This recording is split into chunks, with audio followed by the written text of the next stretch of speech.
오늘은 교회 창립 45주년 되는 날입니다. 성탄주일이기도 하고요.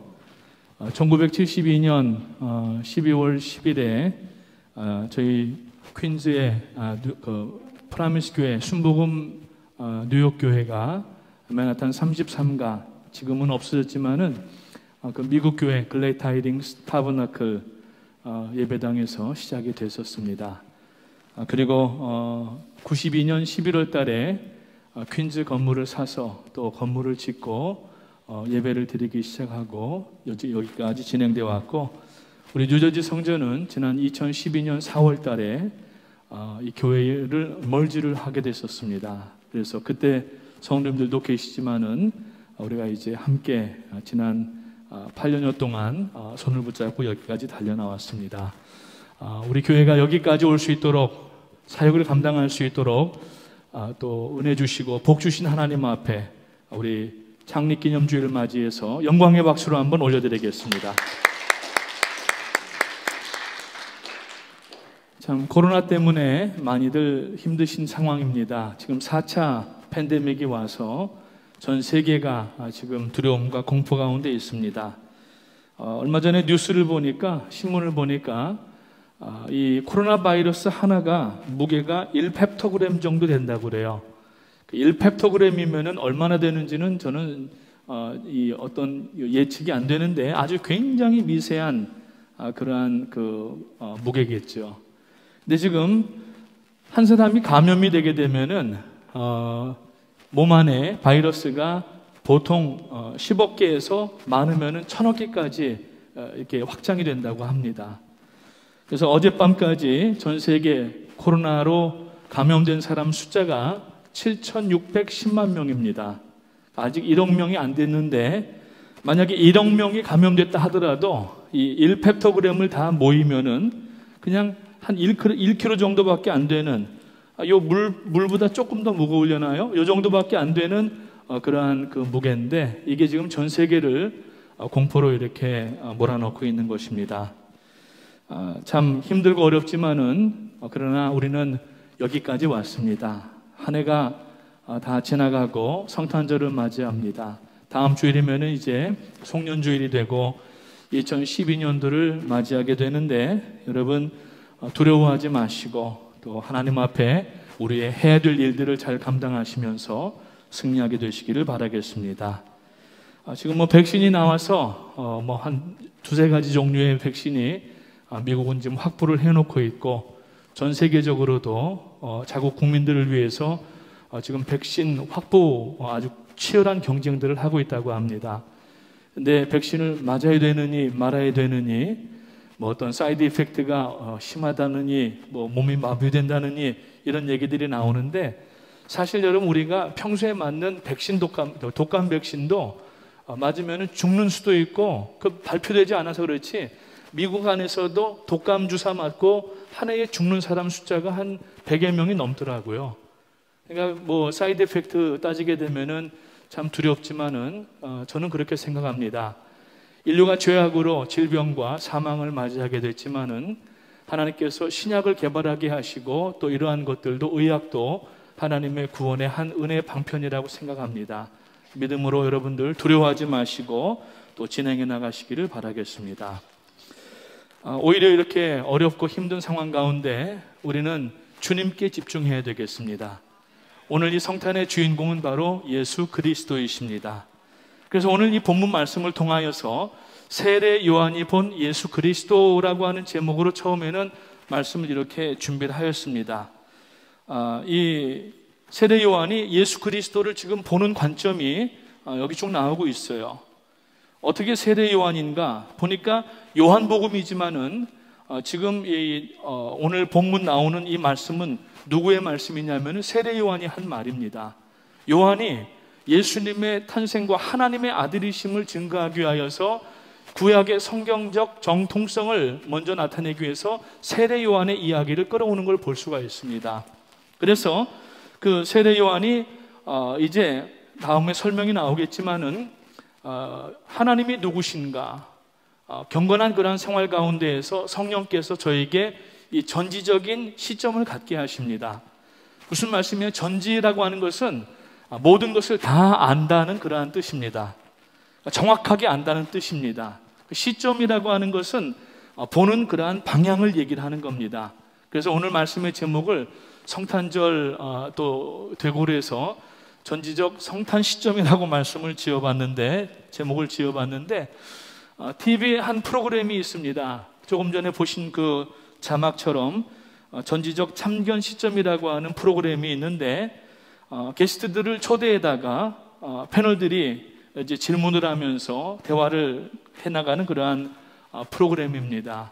그런데 이 프로그램을 만들기 전에 방송 작가들이 게스트를 인터뷰를 하면서 그의 삶과 또 어떠한 방향들과 이런 것들을 다 준비해서 원고를 만들게 되고, 그 원고를 가지고 이제 그 패널들이 게스트들에게 질문을 하면서 진행해 나가는 그러한 텔레비전 프로그램입니다. 그래서 원래는 파일럿 프로그램을 만들 때에는 전지적 작가 시점이라고 제목을 지었대요. 근데 이 방송 특성상 방송을 만든 사람들이 화면 앞으로 나오는 것을 굉장히 꺼려하기 때문에 전지적 참견 시점이라고, 마치 참견하여서 끼어드는 것처럼 이 게스트에 대하여서 이제 대화를 하는 그러한 것이라고 어제 그 PD가 전화를 했더라고요. 그래서 그런 줄 알고, 또 여러분들 웃지도 않으시는데 굉장히 지금 춥습니다. 자, 무슨 말씀이냐면은 제가 이제 말씀을 준비하다가 전지적이라고 하는 것은 하나님께서 깨닫게 하셔야만 얻을 수 있는 그리스도에 대한 시점, 관점을 얘기를 하는 거예요. 그래서 여기에서 지금 이 시점이라고 하는 말은 눈으로 본다는 이야기가 아니라 이 어떠한 이 시간이란 얘기가 아니라 보는 관점을 얘기를 하는 겁니다. 그래서 어떻게 보느냐 하는 것을 이야기를 하는 것인데, 오늘 이 말씀을 함께 나누면서 여러분의 심령 속에 나는 예수 그리스도를 어떻게 보고 있는가, 주님을 보는 그 방향이 정확해야지 구원의 길 가운데에도 우리가 정확하게 걸어나갈 수가 있고 맡겨진 이 인생과 사명을 정확하게 감당할 수 있지 않을까 생각을 합니다. 그래서 오늘 이 말씀은 몇 가지 단어를 여러분들이 염두에다가 두고 함께 나누시면 좋을 것 같은데, 봄, 보다, 관점, 시점이라고 하는 단어를 염두에다가 두시고 들으시면은 좀 더 이해가 되지 않을까 이렇게 생각을 합니다. 자, 여러분, 이 성탄절에 여러분들은 무엇을 보시기 원하십니까? 우리는 지금 이 추리도 없어요, 예배당 안에다가. 왜냐하면은 이 비디오 월을 다 맞춰지게 되면은 여기서 아주 예쁘게 그림을 만들고 또 배경을 만들고 하려고 했는데, 지난 주간에 이제 다 해서 금요일부터 사용하려고 인스톨을 시작을 했는데, 인스톨 하시는 전도사님, 아까 광고 나갔잖아요. 이충재 전사님 사모님 되시는 강미라 전사님이 세상에 아기를 낳았어요. 원래는 12월 26일 날 낳으려고 했는데 사람 마음대로 안 되고, 셋째 아기다가 보니까 얘가 급했는지 빨리 나왔어요. 그래가지고서 아기 나오는 바람에 또 이렇게 잠깐 중단이 돼서 아직 그 바젤들의 미세한 부분들이 조정이 안 되고 라인이 뒤에 방송실이 연결이 안 돼서 사용 못하고 있는데, 아마 내일부터 다시 작업한다고 하시니까 이번 성탄절 저녁 낮 예배 때에 시작을 할 수가 있을 것 같습니다. 뭐 이러한 쇼윈도의 백화점의 성탄 추리라든지, 아니면은 가족들이나 혹은 가까운 사람들이 성탄의 선물들을 나누지 않습니까? 거기에 관점이, 시점이 지금 머물러 있는지, 오늘 여러분들의 이 성탄의 관점이 무엇이냐는 거예요. 그 전지적 성탄의 시점이 뭐냐는 거예요. 오늘 우리가 지금 집중하고 여러분 바라보아야 될 대상은 이 성탄에 나신 아기 예수, 우리 그리스도 메시아 예수 그리스도이신 줄 믿으시기를 주님의 이름으로 축원합니다. 오늘 6절 말씀에 보게 되면은 하나님께로서 보내심을 받은 사람이 났으니 이름은 요한이라고 기록되고 있습니다. 이것은 본서의 저자 사도 요한이 아니라 서두에 말씀드린 것처럼 세례 요한을 등장시킴으로 인하여서 예수 그리스도의 탄생의 예언의 그 적중하게 함과 하나님께서 계획 가운데 아들 독생자를 이 땅에 보내신 것에 대한 먼저 작업을 하는 것을 볼 수가 있습니다. 세례 요한은 신약에 등장한 첫 선지자입니다. 말라기서에서 하나님께서 이스라엘에게 예배 회복과 그리고 하나님을 올바로 섬기라고 회개를 촉구하셨는데 이 이스라엘 백성들이 꿈쩍도 하지 않고 들은 채도 하지 않으니까 하나님께서 그때부터 무려 400년 동안을 침묵을 하십니다. 우리는 이 기간을 신구약 중간사라고 이야기를 합니다. 그리고 신약이 시작되면서 최초의 선지자가 바로 세례 요한이 등장하는 것을 볼 수가 있습니다. 그래서 마태복음, 마가복음, 누가복음, 요한복음, 사복음서의 공이 이 세례 요한의 기록이 앞부분에 자리 잡고 있는 것을 볼 수가 있습니다. 이 세례 요한의 아버지는 사가랴라는 제사장이었고 어머니도 엘리사벳도 제사장, 이 아론의 제사장의 가문의 딸이었었습니다. 어릴 때 아마 이 아버지와 어머니가 참 경건한 사람들이기 때문에 이 세례 요한을 경건의 훈련을 시키기 위해서 아마 목적을 가지고 쿰란 공동체에 보냈다고 이렇게 성경학자들은 추정을 하고 있습니다. 이 쿰란 공동체에 들어가서 여기는 아주 아침마다 예배를 드릴 때 매일 성찬 예배를 드립니다. 아주 초경건주의를 지향하는 그러한 예배 모범을 가지고 있고 굉장히 성결한 가운데 예배할 수 있도록 이러한 모든 신앙을 가리키는 그러한 공동체가 쿰란 공동체인데 지도를 보시게 되면은 예루살렘에서 이제 사해바다 쪽으로 하이웨이가 이렇게 내려옵니다. 굉장히 가파른 하이웨이예요. 내려와서 마사다 쪽 그 요새가 있지 않습니까? 이리 가려면은 꼭 지나는 데가 어디냐면은 쿰란 공동체 발굴 유적된 유적이 발굴된 곳을 지나가게 됩니다. 그래서 그 쿰란 공동체 이 유적을 보게 되면은 다음 그림을 보여주시면은요, 이게 지금 하늘에서 찍은 사진 같습니다. 공중 촬영 같은데 여기가 지금 최근에 발견되어 가지고 유적을 발굴하고 있는 쿰란 공동체 유적지예요. 그런데 1946년에 베두인의 한 목자가 잃어버린 양을 찾아가서 아마 이 위에 광야 쪽에서 이렇게 내려왔던 모양입니다. 내려오다가 이 구멍이 하나가 있는 거예요. 조그만 동굴이 있는 거예요. 그래서 이 동굴에 들어갔어요. 들어갔더니 여기에 항아리에 담겨져 있는 이 사본들이 나오게 되고 또 동굴 안에도 선반처럼 깎아 만든 위에다가 이 두루마리 같은 것들이 말려 있는 것을 발견하게 된 거예요. 바로 이런 사진입니다. 그래서 알고 보니까 이게 히브리서를 포함하였던 구약의 사본들이 이 안에 조각이 무려 900가지가 나온 거예요.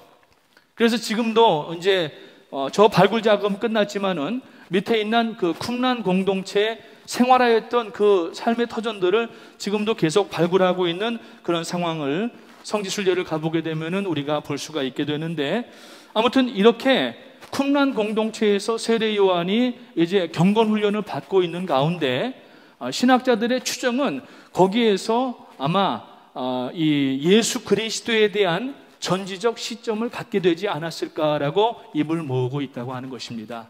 뭐냐면은 예수 그리스도가 누구신가 하는 것을 세례 요한이 거기서 배우게 되고, 하나님이신 예수 그리스도, 뒤에서 말씀이 나오겠지만은 자기의 이종 사촌인 예수 그리스도, 자기보다도 적어도 6개월이나 10개월 정도 이상을 늦게 태어나는 예수 그리스도이신데 그는 자기보다 앞선 자라고 이야기를 하면서 하나님의 아들, 하나님이시라고 고백하는 것을 볼 수가 있다고 하는 것입니다.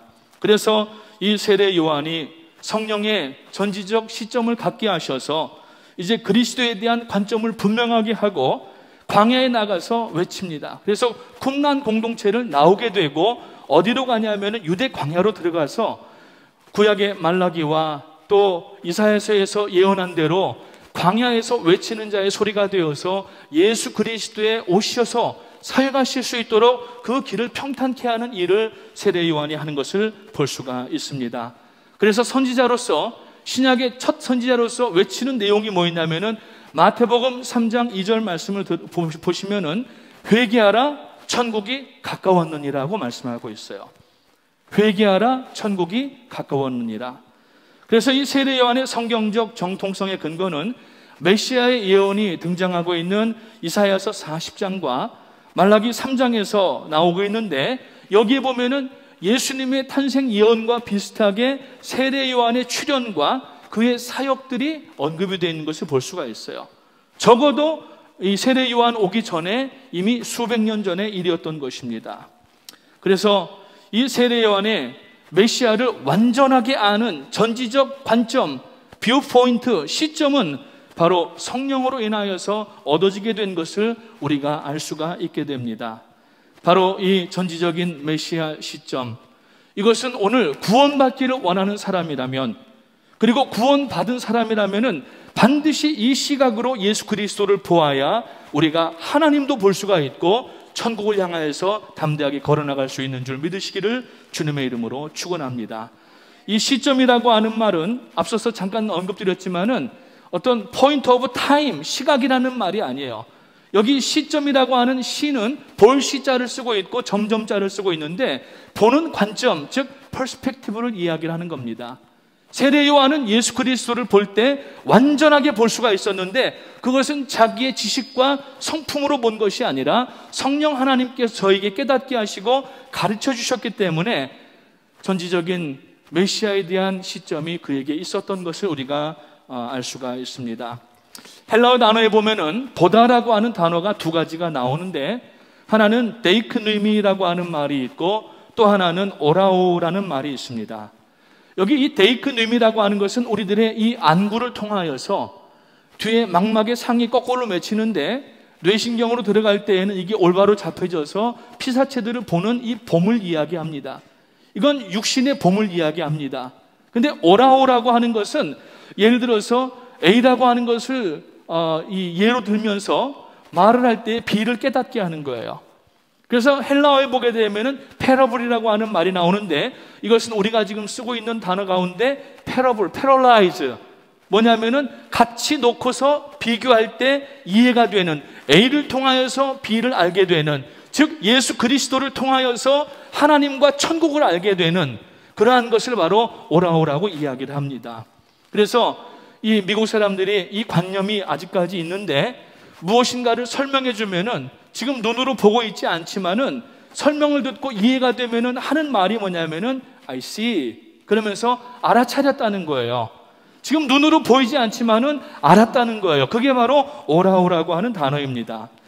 그래서 요한복음 14장 9절 말씀에 보면은 빌립이 예수님께 이렇게 요청을 합니다. 예수님이 이제 내가 고난을 받고 너희 곁을 떠나야 된다고 얘기하니까 제자들이 정말 두려워하는 가운데, 그러면 우리들에게 아버지를 보여주시옵소서, 하나님을 보여달라고 하니까 예수님께서 하신 말씀이 뭐냐면은 나를 본 자는 아버지를 보았거늘 어찌하여 아버지를 보이라 하느냐라고 굉장히 앞뒤가 안 맞는 듯한 대답을 해주십니다.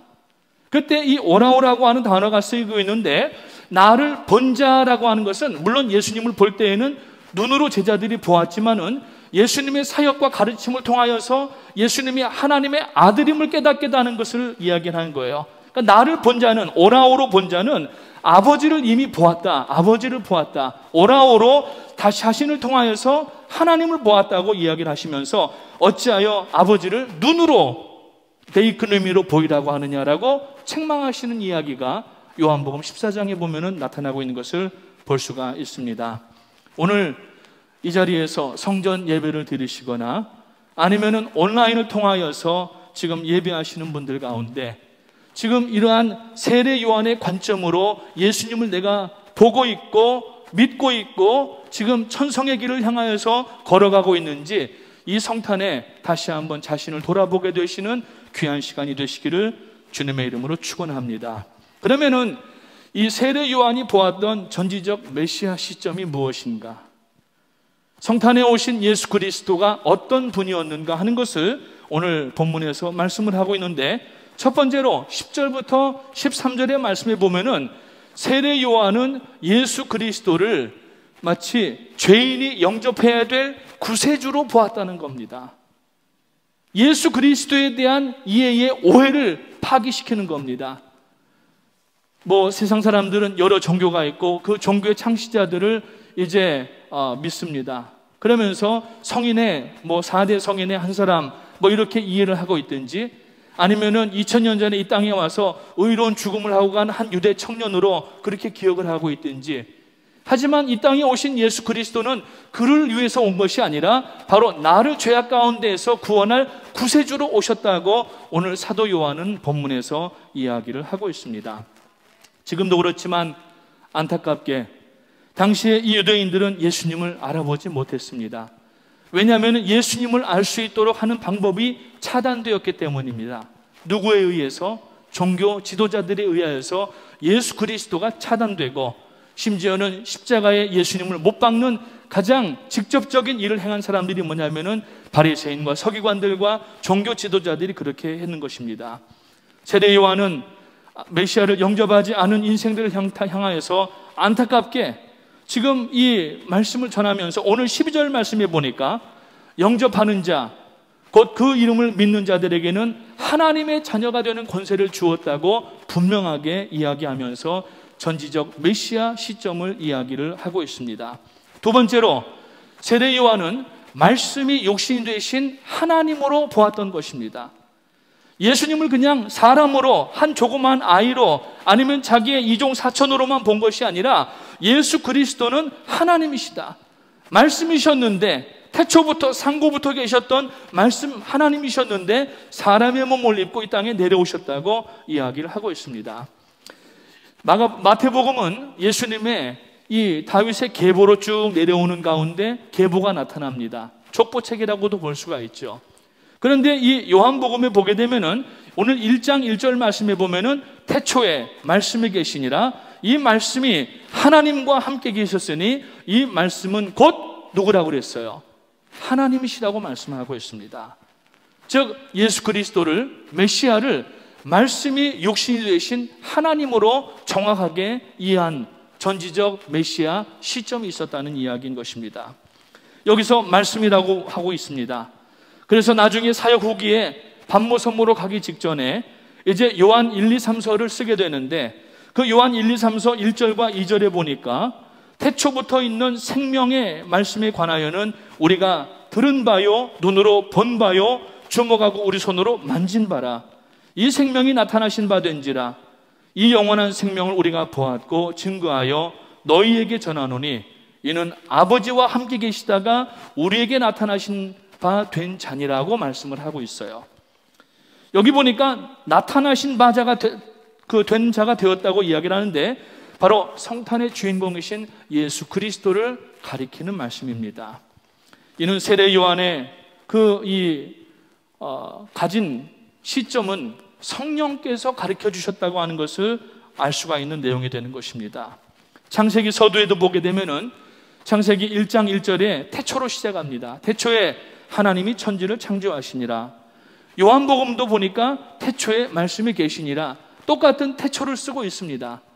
그러나 여러분, 요한복음의 태초는 물질 창조의 창세기 1장의 태초보다 알 수 없이 영원 이전의 태초를 얘기를 하는 거예요. 그 태초에 예수님께서 말씀으로 이미 존재하고 계셨다라고 하는 것을 이야기합니다. 이 이야기는 무슨 뜻이냐면은 예수 그리스도는 하나님이시다라는 얘기예요. 그래서 이 요한복음에서는 예수님은 하나님의 아들이시다, 후이오스라고 얘기를 하는데, 나중에 요한 1, 2, 3서 후기에서는 뭐라고 얘기냐면은 예수 그리스도는 하나님이시라고 얘기를 하고, 그래서 하나님은 사랑이시다라고 이야기하는 것을 볼 수가 있습니다.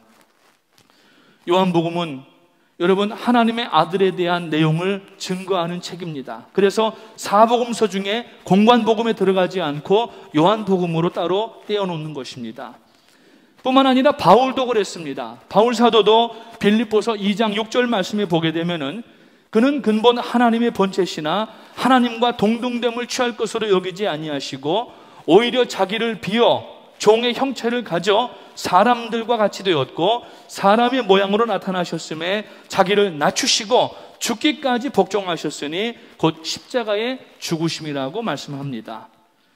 여러분, 이 세례 요한과 그리고 사도 요한이 동일한 관점을 가지고 메시아를 보고 있는 거예요. 이 전지적 메시아 시점은 지금 사도 요한도 세례 요한도 바울도 똑같이 가지고 있는 것입니다.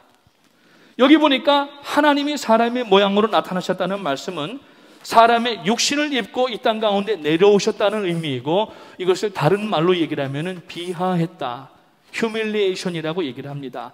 사람과 같이 낮아지시고 죄인들 가운데 거하셨다라는 얘기입니다.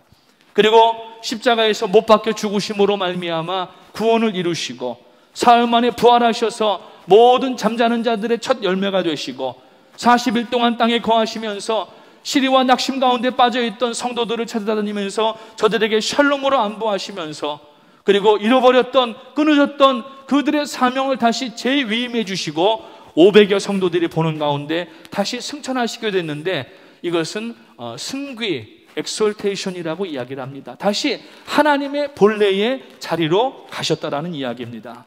그 하나님은 곧 다시 오십니다. 아멘. 그 하나님은 약속대로, 말씀대로 다시 오십니다.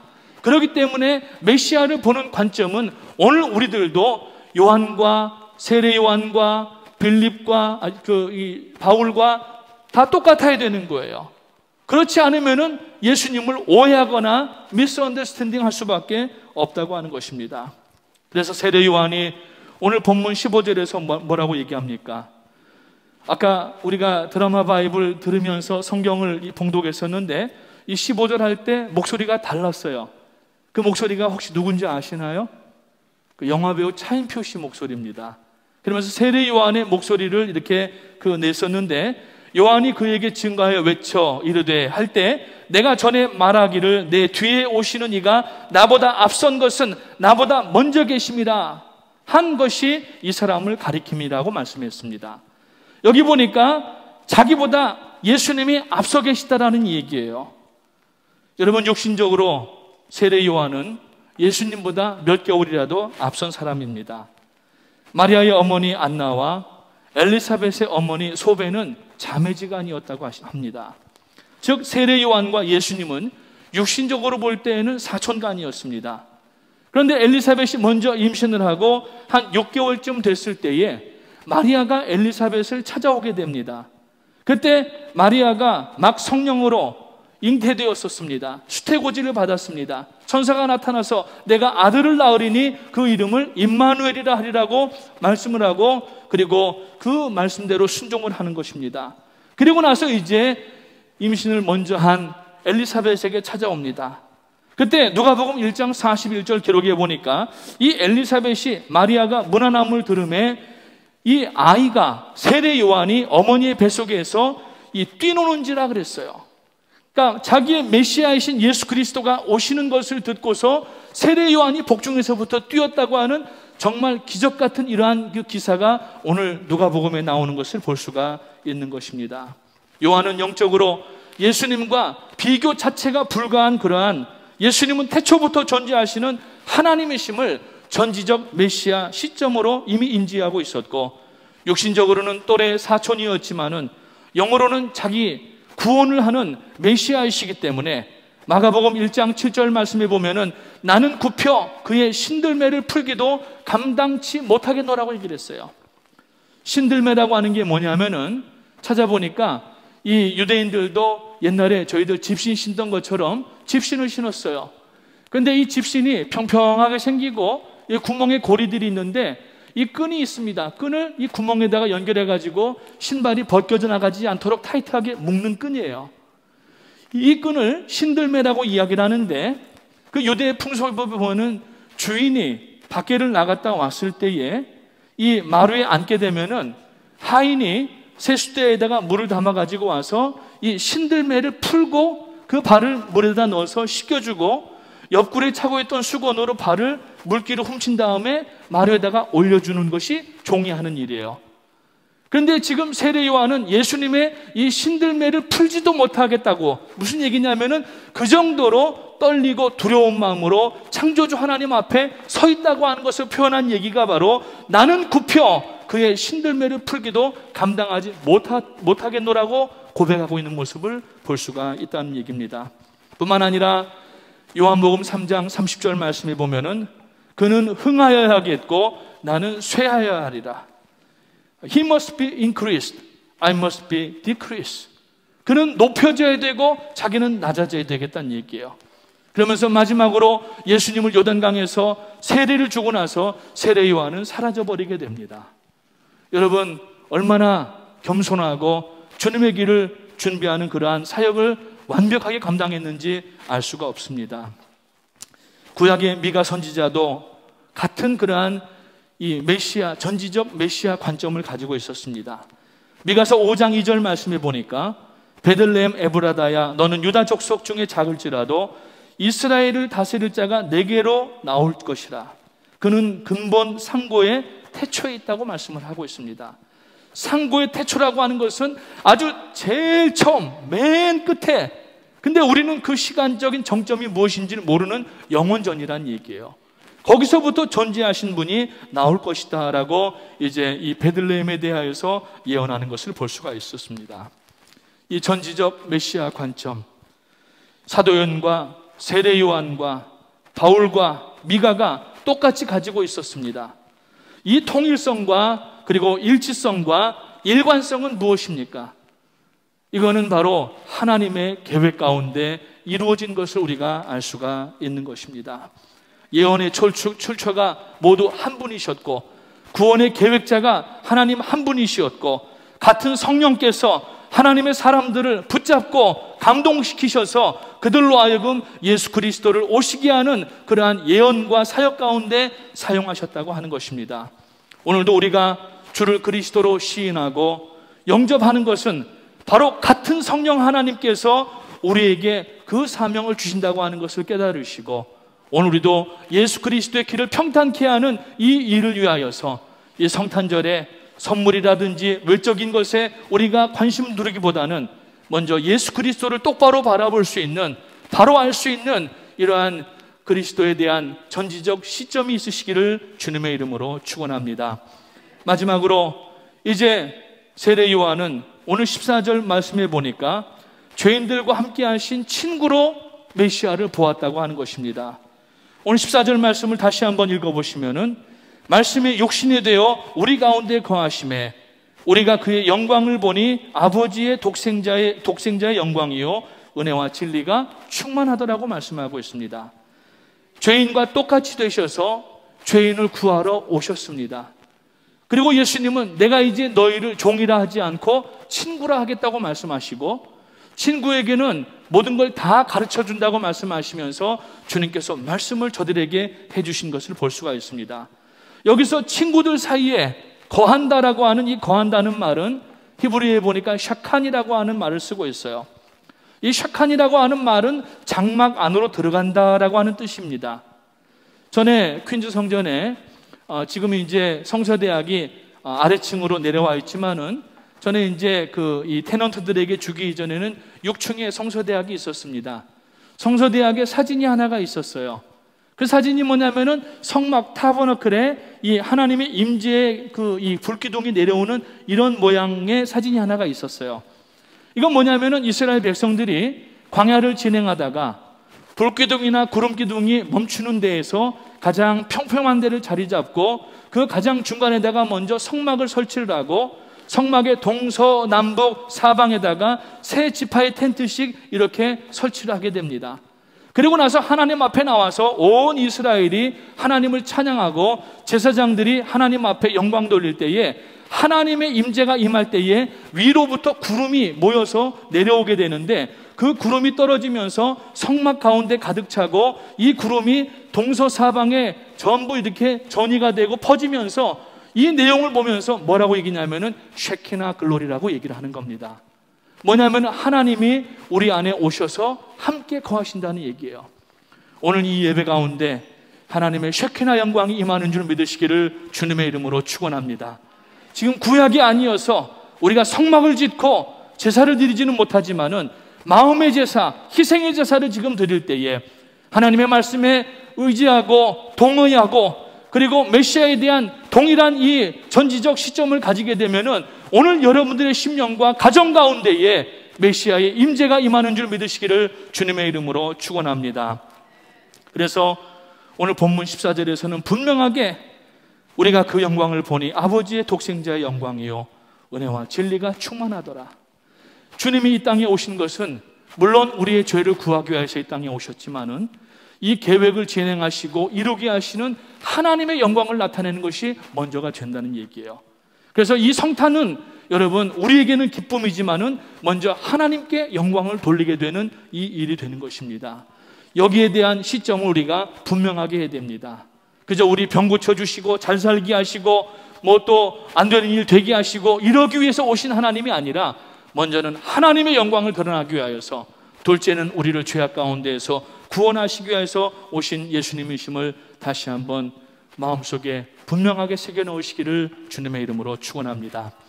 이제 우리는 이 성탄에 주님을 어떻게 보고 어떻게 맞이하고 어떻게 믿어야 할지 분명해졌습니다.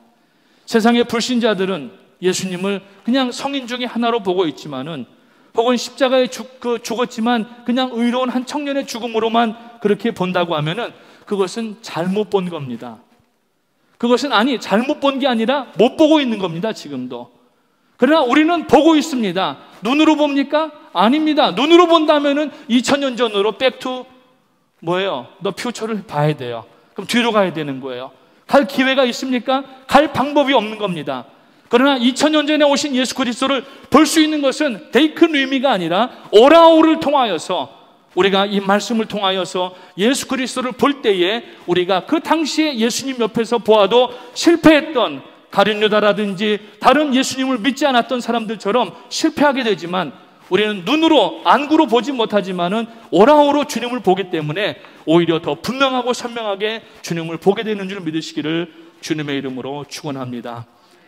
이제 그리스도가 누구신지 세례 요한의 이 전지적 메시아 시점을 통하여서 다시 한번 확인하시고, 오늘 그 하나님 앞에 감사하시고 예배하며 남은 생애 동안에 이 관점을 가지고 살아나갈 때에 하나님의 인도하심과 보호하심과 능력 가운데 나가게 되시는 줄 믿으시기를 주님의 이름으로 축복합니다. 이 본문 기자인 사도 요한이 나중에 반모섬에서 환상을 볼 때에 요한계시록 3장 20절 말씀에 이렇게 기록하고 있습니다. 볼지어다 내가 문 밖에 서서 두드리노니 누구든지 내 음성을 듣고 문을 열면 내가 그에게로 들어가 그로 더불어 먹고 그는 나로 더불어 먹으리라고 주님께서 하신 말씀을 기록을 하고 있습니다. 오늘 우리가 아까 영상도 보셨지만은 노란 손수건대입니다. 지금 2주간 동안 매일 온라인을 통하여서 이 성탄에 오신 주님을 한 마음으로 지금 전하고 있습니다. 우리가 뿌리면은 열매는 성령 하나님께서 맺게 하신다고 하는 겁니다.